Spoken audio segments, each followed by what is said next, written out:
Mais aujourd'hui, j'ai le plaisir vraiment d'accueillir Marie qui va se présenter tout à l'heure de manière un peu plus complète, que je connais depuis super longtemps. Et je pense qu'il a été une des premières expertes à s'engager dans la formation Globule.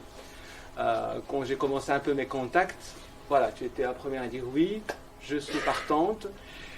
Mais ça n'a été programmé que maintenant parce que c'est une thématique tellement centrale qu'il a fallu quand même un peu vous préparer. Et je trouve, vous savez, quand des choses sont très précieuses, il faut un peu, comme on dit, préparer le terrain. Et l'estime de soi, comme je l'ai mis dans mes nombreuses vidéos, c'est vraiment la base. D'accord? Je vous laisse entre de bonnes mains et j'interviendrai, comme vous savez, au besoin, pour un peu faire des liens. Ça va? À toi la parole. Donc effectivement, aujourd'hui on va parler de l'estime de soi, mais au-delà d'en parler, on va surtout travailler, faire une production personnelle et aller chercher l'information à l'intérieur de vous. Parce que cette approche où on va utiliser l'arbre de vie, qui est un outil pour renforcer l'estime de soi, elle part du principe que c'est vous les experts de votre propre vie. Nous, on n'est pas experts pour vous, on ne sait pas pour vous. C'est vous qui savez quelles sont vos forces, vos compétences. Et si vous ne le savez pas très bien, on va aller chercher pour que vous puissiez les identifier. Pour que vous ayez conscience de ce qui fonctionne bien chez vous, ce qui est peut-être un petit peu limite, d'où ça vient, qu'est-ce que ça va vous permettre de faire pour l'avenir, dans vos projets, dans vos rêves d'avenir. On va vraiment aller chercher ce qui fonctionne chez vous. Pour, dans cet objectif, d'aborder l'estime de soi. Alors pour vous, c'est quoi l'estime de soi ?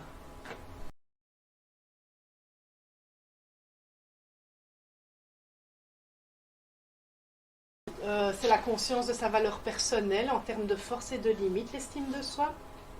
Le sentiment de compétence qui a un effet sur la motivation, l'engagement et la persévérance. Voilà. En général, le sentiment de compétence, il se construit avec l'ensemble des réussites et des échecs que vous avez eus dans votre vie.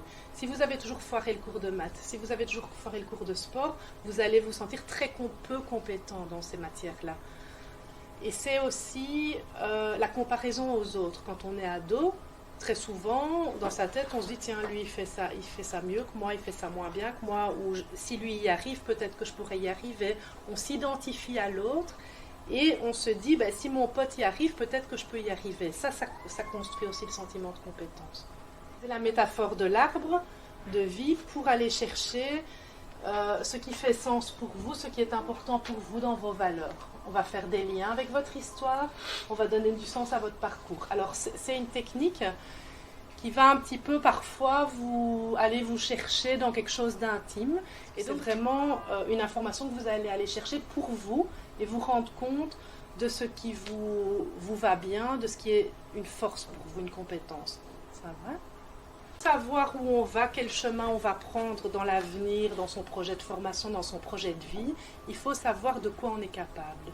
Et moi, je vais essayer de vous aider à travers cet outil de l'arbre de vie aujourd'hui et les 2 séances qui suivront, d'identifier un petit peu quelles sont vos forces. Est-ce que ça vous tente ? Oui. Oui. C'était un peu la question aussi, dans quoi je suis doué. Et une manière de l'expliquer, c'était doué, dans quoi j'ai des compétences. Oui. Donc là, on revient un peu à ces questions-là. Et quand aussi on a parlé un peu des objectifs, comment réussir les objectifs, il fallait aussi un peu aller chercher des ressources. Et là aussi, on va aller de nouveau plonger dans les compétences. Vous voyez combien c'est quand même utile, voire vital, de connaître ses compétences. Ouais. Ce qu'il y a sur votre tronc, c'est vraiment les forces qui vont vous permettre d'affronter la vie, d'affronter vos projets, de vous engager dans l'avenir. C'est vraiment sur ça que vous devez vous appuyer. Magnifique ça. Mais si quand même en face, on a quelqu'un qui vient te dire « Mais t'es bête ou quoi ?» Bête ou quoi ? Comment tu vas réagir? À part lui donner ce que tu ne peux pas lui donner, ou lui répondre de la manière dont tu ne peux pas lui répondre. Comment reformuler ça? Comment revenir sur le positif comme Marie vient de vous dire? Non, on ne capte pas. Et après,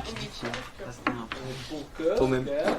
Mais sur le moment même, puisque Marie a dit, t'es un peu cassé. Comment recoller un peu ce morceau-là? Comment repartir sur des positifs?